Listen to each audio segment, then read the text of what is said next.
அக்கினி சோதனை பட்சிக்க வந்தும் முச்செடி தன்னில் தோன்றிய தேவன்.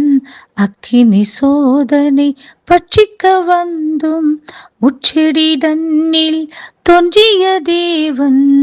முன் சென்றாரே அவர் நல்லவர், அவர் கிருபை என்றும் உள்ளது.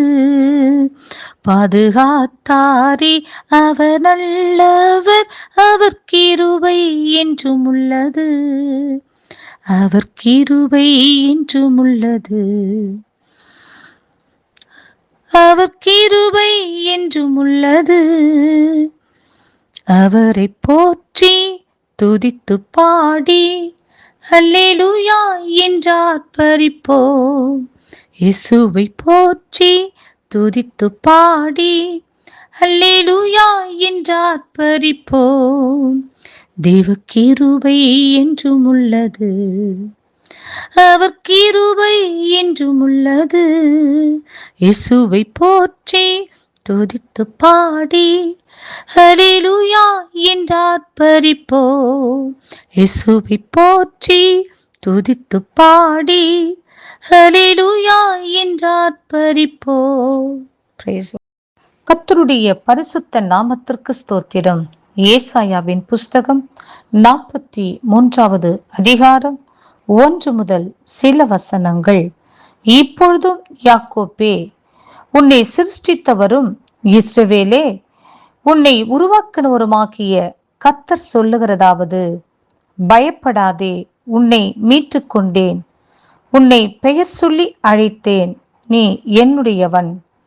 நீ தண்ணீர்களை கடக்கும்போது நான் உன்னோடு இருப்பேன். நீ ஆறுகளை கடக்கும்போது அவைகள் உன்மேல் புரளுவதில்லை. நீ அக்கினியில் நடக்கும்போது வேகாதிருப்பாய். அக்கினி ஜுவாலை உன் பேரில் பற்றாது.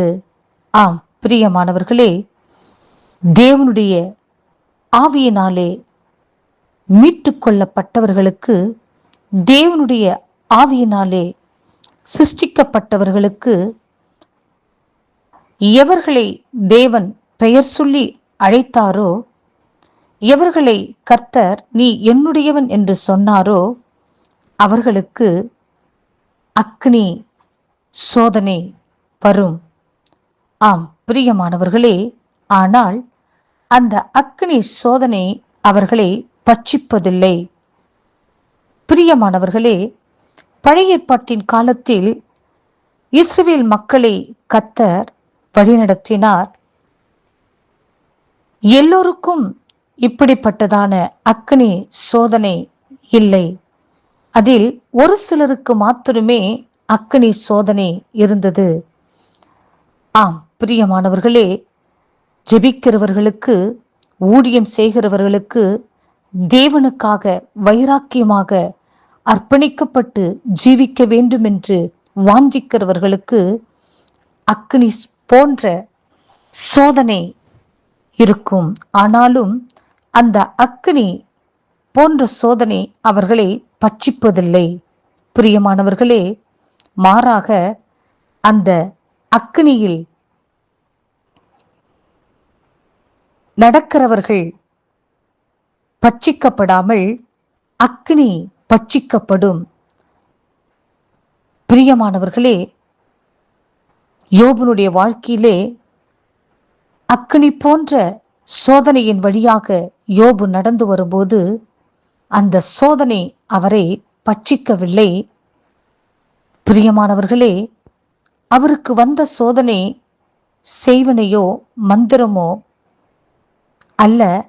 அவருக்கு வந்த சோதனை விசுவாச பரீட்சையின் சோதனை.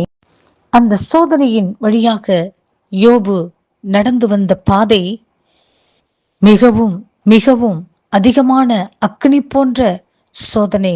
பிரியமானவர்களே, அவருக்கு உண்டான எல்லா வஸ்துக்களும், அவருக்கு உண்டான பிள்ளைகளும், அவருக்குண்டான சரீர ஆரோக்கியமும் அவரிடத்திலிருந்து கடந்து சென்றது. அவர் நேசித்த மனைவியும் அவரை தூஷித்து அவருடைய விசுவாசத்திலிருந்து விழுந்து போகும்படியான சூழ்நிலைகளை உருவாக்கினது. ஆனாலும் இவை எல்லாவற்றிலேயும் அவருடைய விசுவாசத்தை காத்து கொண்டார். விசுவாச அக்கினி பரீட்சையில் ஜெயித்தார். பிரியமானவர்களே, யோபுவின் மேல் கர்த்தர் வைத்த நம்பிக்கை ஜெயமெடுத்தது. ஆம் பிரியமானவர்களே, இப்படிப்பட்ட அக்கினி போன்ற சோதனைகளின் வழியாக ஒருவேளை நீங்கள் கடந்து வரலாம். பிரியமானவர்களே, ஆராதிக்கிற ஒவ்வொரு பிள்ளைகளுக்கும், ஊழியம் செய்கிற ஒவ்வொரு பிள்ளைகளுக்கும், தேவனுக்காக வைராக்கியமாக வாழ வேண்டும் என்று தீர்மானிக்கின்ற ஒவ்வொரு பிள்ளைகளுக்கும் அக்கினி போன்ற சோதனைகள் உண்டு. ஆம் பிரியமானவர்களே, உங்களை கர்த்தர் நம்பி இருக்கிறபடியினாலே, நம்பி அக்கினி போன்ற சோதனைக்கு உங்களை ஒப்பு கொடுத்திருக்கிறபடியினால், நீங்கள் அந்த சோதனையை விசுவாசத்தோடு ஜெயித்து, நான் கர்த்தருடைய பிள்ளை என்று சொல்லி யோபு நிரூபித்தது போல, நீங்களும் கர்த்தருடைய பிள்ளைகள் நாங்கள் என்று சொல்லி பிசாசின் மத்தியிலே, மனிதர்கள் மத்தியிலே நீங்கள் உங்களை நிரூபிக்கும் போது கர்த்தர் உங்கள் மூலம் மகிமைப்படுவார். பிரியமானவர்களே, நீங்கள் தேவனால் மீட்டு கொள்ளப்பட்டவர்கள், நீங்கள் தேவனால் சிருஷ்டிக்கப்பட்டவர்கள், நீங்கள் தேவனால் அழைக்கப்பட்டவர்கள், நீங்கள் தேவனுடையவர்களாக இருக்கிறபடியினாலே சகலவற்றையும் ஜெயிக்கும்படியான அக்கினி போன்ற சோதனையை நீங்கள் மேற்கொள்ளும்படியான கிருபையை கர்த்தர் தருவார் என்று சொல்லி விசுவாசியுங்கள். முடிவில் நீங்கள் ஜெயத்தை பெற்றுக்கொள்வீர்கள் என்று சொல்லி விசுவாசியுங்கள். பரலோக ராஜ்யத்திற்கு பங்காளிகளாக மாறுங்கள். கர்த்தர் இந்த வார்த்தையை ஆசீர்வதிப்பாராக. ஆமேன்.